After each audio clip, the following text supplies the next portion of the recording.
Toe ek net die storm kon sien, het U reeds die pad voorberei. Toe ek net my tekort kon tel, het U reeds genoeg voorsien. Met my hande leeg en klein, met my twyfel, met my pyn, nooi U my om nader te kom en alles in U hand te los. Want U sien meer as wat ek ooit kan sien.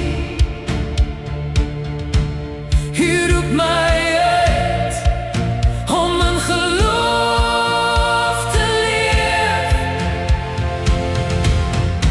In U hande word die gewone buitengewoon.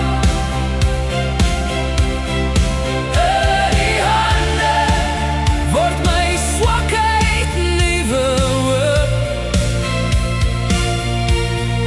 Ek gee alles dit min in my oor. Van die grootste wonderwerk is wanneer U deur my begin leef. 5 klein brode, 2 visies net. Vir mense was dit nooit genoeg, maar U het geneem, U het gedank, U het gebreek en U het gegee. Nou sien ek weer dat oorvloed groei wanneer my lewe in U hande bly. Ek hoef nie alles self te verstaan, ek volg net Jesus, stap in geloof.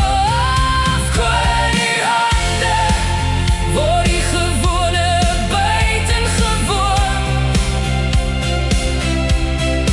In U hande word my swakheid nuwe hoop. Ek gee alles dit min in my oor. Van die grootste wonderwerk is wanneer U deur my begin leef. Ek bring my hart, ek bring my hande, ek bring my lewe voor U neer. Gebruik my Here, lei my Vader, laat U liefde deur my vloei. Ek sien mense soos U hulle sien, ek dien ander soos U my dien. Ek gee alles, want alles behoort aan U alleen. In U hande word die gewone buitengewoon. In U hande word my swakheid nuwe hoop. Ek gee alles dit min in my oor. Van die grootste wonderwerk is dat Jesus gewone mense gebruik om buitengewone dinge te doen. My hande weer, laat die hande die liefde deur my leef. Van die grootste wonderwerk is nie wat ek doen nie,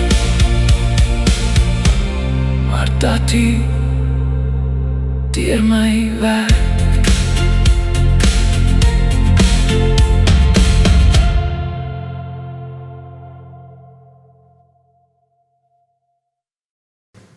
Om te sê, mag jy vanoggend die vrede en die teenwoordigheid van die Here God ervaar. En mag jy binne jou omstandighede ervaar dat hy jou aan die hand vat en met jou op pad stap. Amen.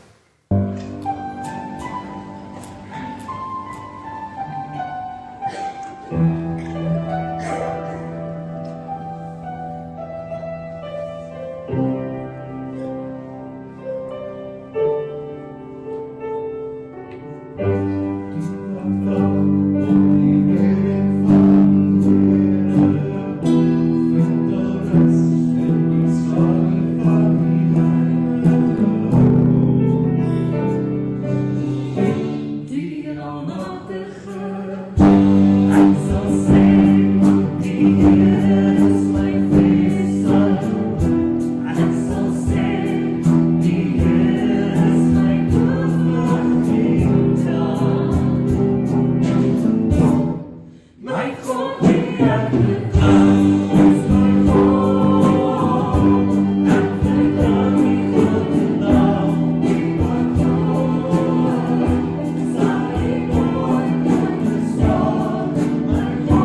Wat ons gesing het is 'n belydenis.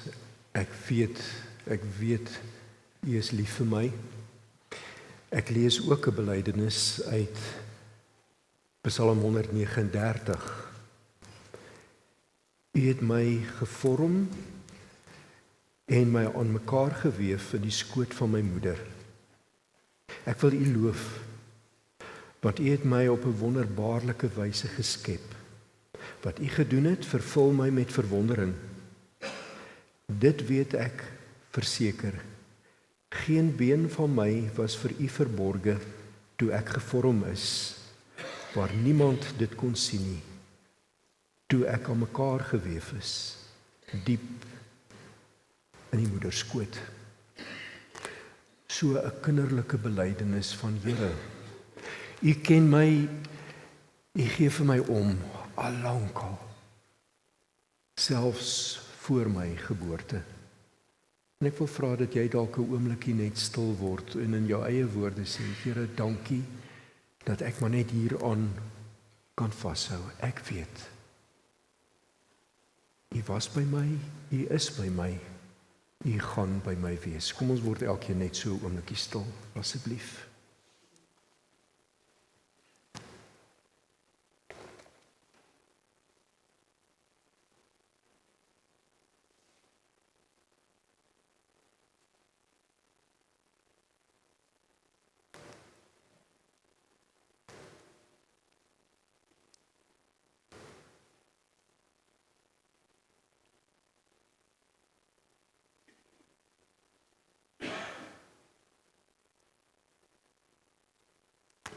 Amen. Ek lees vir ons uit Matteus 14 uit.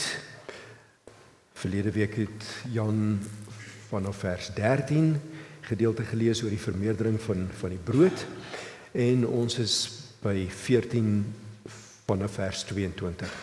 Jesus loop op die see.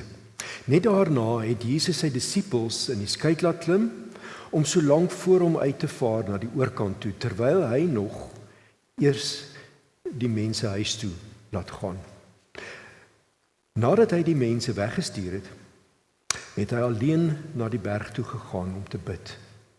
Toe dit aand word, was hy daar alleen. Die skei was reeds 'n paar kilometer van die kus af en is deur die golwe getuister, want die wind was van voor. Met dagbreek die volgende môre het hy op die see na hulle toe aangeloop gekom. Toe sy disippels hom op die see sien, het hulle groot geskrik en gesê, dis 'n spook. Van angs het hulle hart begin skree. Maar Jesus het dadelik met hulle gepraat en gesê, wees gerus, dis ek. Moenie bang wees nie. Toe sê Petrus vir hom, Here, as dit regtig U is, beveel my om op die water na U toe te kom. Kom, sê hy. Petrus het uit die skei geklim, op die water begin loop en naby Jesus gekom. Maar toe Petrus sien hoe sterk is die wind, het hy bang geword en begin sink en uitgeroep, Here, red my! Dadelik het Jesus sy hand uitgesteek, hom gegryp en vir hom gesê, kleingelowige, waarom het jy begin twyfel? Hulle het toe in die skei geklim en die wind het gaan lê. Die manne in die skei het voor Jesus gekniel en gesê, U is waarlik die Seun van God.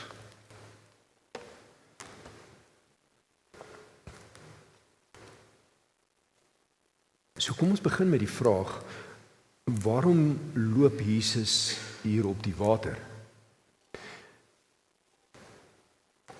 Ons weet dat in die vorige gedeelte het Jesus een kant toe gegaan, dit nadat hy gehoor het Johannes die Doper is doodgemaak.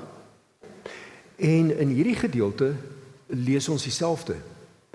Jesus het weer een kant toe gegaan om homself te gaan afsonder. Dis MacLeod en Townsend wat die bekende boek geskryf het, Boundaries, en hy is in Afrikaans vertaal, Grense. When to say yes, how to say no, to take control of your life. As jy nie die boek het nie, dan is dit die moeite werd om hom ergens te kry en te lees, uit 'n Christelike perspektief geskryf om te sê, ons moet partykeer kan nee sê. Dit wat Jesus gedoen het, want daar was nog mense wat sy aandag wou hê, baie. Daar was nog mense met ernstige behoeftes. Maar Jesus moes ook grense stel en nee sê en eenkant toe gaan, omdat hy na homself ook moes kyk, omdat hy sy verhouding met sy pa steeds in stand wou hou, en dan weer sterker kon wees om te kan aangaan met sy werk.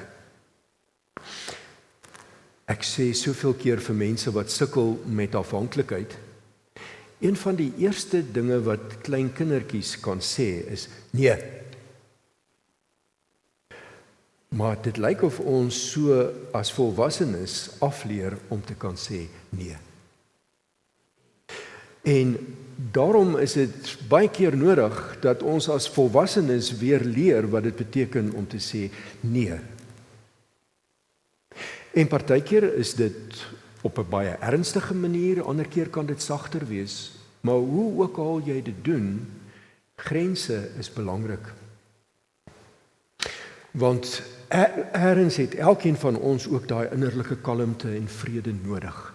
En as ons vir alles ja sê, dan kan dit uiteindelik ons energie so tap, ons menswees so tap, dat ons niks kan beteken vir ander nie. So, terug by die vraag, waarom loop Jesus op die water? Jesus het al baie wonders gedoen, so dis vermoedelik nie dat sy disippels weer kan sien dat hy 'n wonder kan doen nie. Dit was heel moontlik bloot net 'n praktiese rede.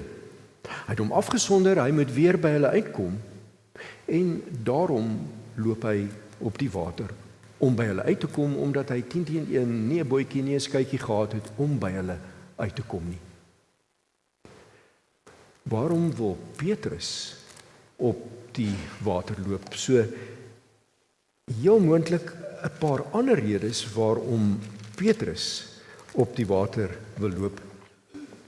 16 vers 22, en die gedeelte daarvoor sien 'n mens dat Jesus vir die eerste keer vir hulle sê dat hy gaan sterf. En dan is dit Petrus wat hom eenkant roep. Petrus het hom toe op sy geneem en hom begin berispe. Mag God dit verhoed, Here. Dit sal beslis nie met u gebeur nie. Maar Jesus het na Petrus toe gedraai en vir hom gesê, moenie in my pad staan nie, Satan. Jy's vir my 'n struikelblok, want jy dink nie aan wat God wil hê nie, maar aan wat die mense wil hê. En dan blaai ek so 'n stukkie verder na Matteus 19. In Matteus 19 is dit weer Petrus wat met Jesus praat, en 'n interessante gesprek. Toe sê Petrus vir hom, kyk, ons het alles verlaat en u gevolg. Wat sal ons daarvoor kry? So Petrus wil daarom weet vir al die moeite wat hy gedoen het, wat is die beloning wat hy gaan kry? En dan sien ons dat Jesus vir hom sê, nee, daar sal 'n beloning wees, en uiteindelik in vers 29 dat hy vir hom sê, maar die ewige lewe as erfenis, dis wat my volg sal kry. Maar dan gaan Jesus aan, maar baie wat eerste is, sal laaste wees, en wat laaste is, eerste. En dan vertel Jesus die gelykenis van die mense wat op verskillende tye werk, en almal kry dieselfde loon. Asof hy hier vir Petrus wil sê, Petrus, jy moenie dink omdat jy die hele tyd by my was, en omdat jy dink jy het baie opgeoffer, dat jy noodwendig meer gaan kry nie. Dalk gaan die wat net 'n bietjie betrokke was by die koninkryk van die Here, presies dieselfde as jy erf, die koninkryk van God. En dan Matteus 26 vers 33, weet ons is die gedeelte waar hy Jesus verloon. Daarom het Petrus vir hom gesê, al sou hulle u ook almal in die steek laat, ek sal u nooit in die steek laat nie. En dan weet ons dat Jesus daar vir hom sê, Petrus, jy gaan. En daar gaan 'n haan kraai nadat jy my 3 maal verloon het. En dan in die volgende gedeelte in hoofstuk 26 vanaf 69 is dit Petrus daarso in die binnehof en daar konfronteer hulle vir hom en sê maar jy was altyd saam met hierdie rabbi gewees en wat hy dit ontken en weer ontken en die laaste keer toe begin hy vloek en hy sweer ek ken die man nie. En dan weet ons die haan kraai. En hy het buite toe gegaan en bitterlik gehuil.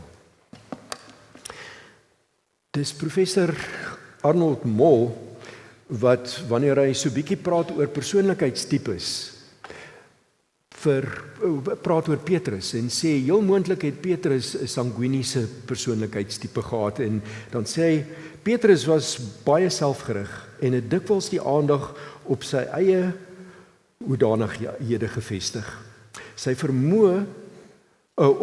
verloning van Jesus het getoon hoe wils swak hy was en hoe maklik hy 'n kompromis getref het. En dan sy wisselvallige bye kom sterk na vore waar hy die een oomblik Jesus met 'n vloek verloon en die volgende oomblik bitterlik ween. En wys hy die swakhede in Petrus se mondering uit. Maar dan sê hy nadat die Heilige Gees beheer gekry het oor Petrus se lewe, verander hy. En word hy iemand op wie Jesus werklik kan vertrou. So terug by die vraag rondom Petrus. Waarom wil Petrus op die water loop? Heel moontlik weens homself.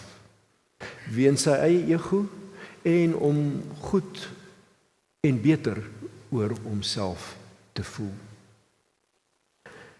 En dan as Jesus uiteindelik in Johannes 21 met hom praat en vir hom die opdrag gee, laat my skape wei.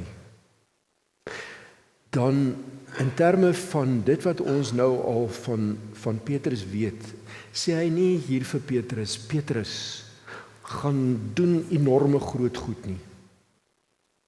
Hy sê eintlik maar net vir Petrus, gaan doen die basiese, wees 'n goeie herder, sien raak waar daar seer is, sien raak waar daar nood is, en bring liefde en verligting en so gaan die evangelie versprei. En daarom, Petrus het nodig gehad om daar te sink. Dit sou heel moontlik nie vir Petrus goed gewees het om op die water te loop nie. Petrus het 'n haan nodig gehad in sy lewe om hom terug te bring na die basiese. En heel moontlik het ons ook nie nodig om op die water te loop nie. Ons gaan na 'n videoetjie kyk, so 'n paar minute, en ek dink van julle het hierdie video al gesien, want ek wil graag by hierdie videoetjie aansluit. Dankie. Elian, Ja? het jy nuwe wiele gekry? Ja. En? Hou jy van hulle? Ferrari. Eli, wat van hierdie wiele hou jy baie van? Dat hulle vinnig ry. Ja, en? Dat hulle gegredder is. En lang goedjies vat. Jasse. Ja, en wat kan jy nog doen? Nee, Ferrari wiele. Ja, Laat laat loop. ja. Waarmee help dit jou? Makkelijker te kan ry. Ja, Om lekker te beweeg. ja, nee, Mama, ja. en dan gaan eerst hierin was. Oké, Dan kan ons verder oor die wiele gesels. oké. Oké, toen mijn mama gewoon net weg Kyk, Mooi, jy werk baie hard. daar. Jy gaan met 'n harde een gee. Ja, wel dan. Ja, jy het dit reg gekry. Asai, daar's 'n hobbel. Wat het nou gebeur? Okay, hoor gou vir my. Hoor gou vir mamma. Wat sê mamma altyd? Sê, Wat sê mamma altyd oor jy sukkel? het dit reg gekry. Jy het dit reg gekry, maar hoor gou. Wat sê ek oor sukkel? Sê, jy moet in die lewe partykeer sukkel. Nee. Hoekom? Omdat jy dit lewe werk. Ja, en dit leer vir mens. Nee, dit Geduld. ja. En my seun, en dit leer mens om aan te hou probeer, nê? En om nie moed op te gee nie, en dit maak jou sterker en dit help jou ook om te leer dat jy nie net op jou eie kragte moet staatmaak nie, dat jy op die Here se krag moet staatmaak, want wanneer ons sukkel, besef ons het hom nodig, nê? Okay. Mamma, besef jy het nou gesukkel en ek besef dit was nie lekker nie, maar so leer 'n mens en partykeer is sukkel goed vir 'n mens. Okay. En dit lekker nie, né? Dit is nie lekker nie. Dis nie lekker om te sukkel nie. Okay, Maar maar dit is goed. Dis Vrouedag. En hier's 'n slim mamma. Hier's 'n mamma wat nie haar seentjie op die water help loop nie, want hy kan nie loop nie. Hier's 'n mamma wat net die heel basiese doen om hierdie kind voor te berei vir die lewe. Wat nie altyd lekker is nie. Wat partykeer moeilik is. Wat sy uitdagings inhou. Maar 'n mamma, 'n vrou wat help dat hierdie seentjie toegerus word om in hierdie lewe voluit te kan leef. Dankie vir vroue, want is baie keer die vroue wat ons mans se voete op die grond hou. Dis ons wat baie keer op die water wil loop. Of dit nou is rondom die onrealistiese goed, soos om nog 'n jaggeweer te koop of 'n nuwe 4x4 te wil koop. En dan is dit die vroue wat baie keer sê skoolgeld, kos op die tafel, die basiese, want dis die vroue wat kyk na die basiese nood en behoeftes in die gesin. En weet, op die water loop is wonderlik. Maar dit is nie wat ons die nodigste het vir elke dag nie. Ek het gevra dat een van ons vroue wat al opdraande paaie gestap het. Engela, dankie. Kom vorentoe dat sy met ons kom praat en net so 'n ietsie vertel van die pad wat die Here ook al met haar gestap het. Dankie Engela. Daar sê, ek dink jy is al. Is dit ek? Ja. Okay, goeiemôre. Ek wil my belydenis vir almal vandag gee, hoe almagtig God is. Die Here het my gered. Hy het my gewys dat ek afgedwaal en nie na myself gekyk het nie. 2024 was ek verkeerd gediagnoseer en vir 'n tweede opinie gegaan en 'n groot skok gekry dat ek breinkanker het en nie epilepsie nie. Ek het 3 breinoperasies ondergegaan, chemo, bestraling en ten volle genees te danke aan die Here, my geneesheer. Hy het my gered. Was 'n baie rowwe pad, maar weer die Here was ook oomblik saam met my. Dankie aan my gesin, familie, kerklede en almal wat vir my gebid het en my positief gehou het deur hierdie tyd.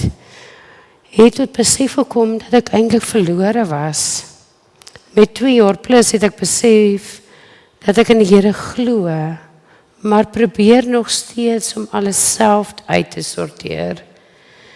Lewe is gejaag en probeer alles reg te doen en te werk om geld te verdien, om vir die huis te sorg.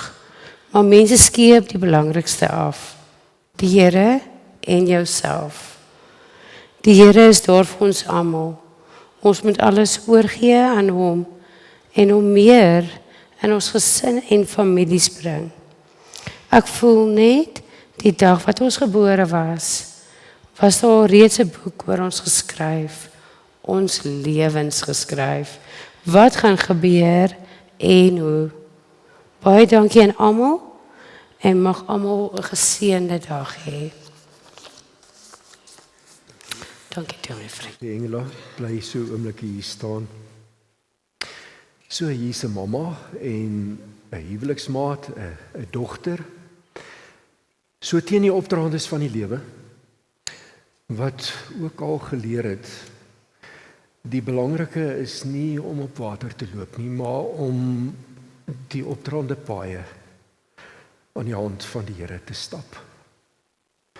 En dankie dat Engela vir ons 'n voorbeeld is, dat sy ten spyte van haar uitdagings aktief by die gemeente betrokke is. En julle het haar al 'n hele paar keer gesien, help daar met die tee skink en wat ook al, want Engela vra telkens saam met haar gesin, hoe kan ons help? Waar kan ons betrokke wees? Dankie aan elke vrou, mamma, ouma, wat in hierdie dag, in 'n week wat voorlê, ons as gesinslede se voete op die grond gaan hou. Ons gaan help om met die genade van die Here die stofpaaie te stap. En om op die heel eenvoudige basiese maniere verskil te maak en die Here se koninkryk so te laat kom. Kom ons bid saam. Liewe Here, ons kom bid saam met Engela, ons kom bid saam met ma's en ouma's en die vroue wat ons lewens vir ons vol en sinvol maak. En soos Petrus moes leer, dat dit regtig nie belangrik is om op die water te loop nie. Dat dit baie belangriker is om maar net 'n goeie herder te wees. Wil ons kom dankie sê vir almal, al die vroue wat dit weet, wat dit doen en die wêreld op so 'n manier 'n beter en veiliger plek te maak. Amen.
Dis my voorreg om die seën van die Here uit te spreek en ons almal 'n stuk genade dat ons dit ons eie kan maak en daarom mag die genade van God ons Vader, die liefde van Christus Jesus, sy teenwoordigheid, so op die stofpaaie van die lewe, so teen die opdraandes, mag daardie teenwoordigheid vir ons help om vorentoe te loop, om ander aan die hand te vat, om so 'n gemeenskap van medegelowiges te wees. Amen.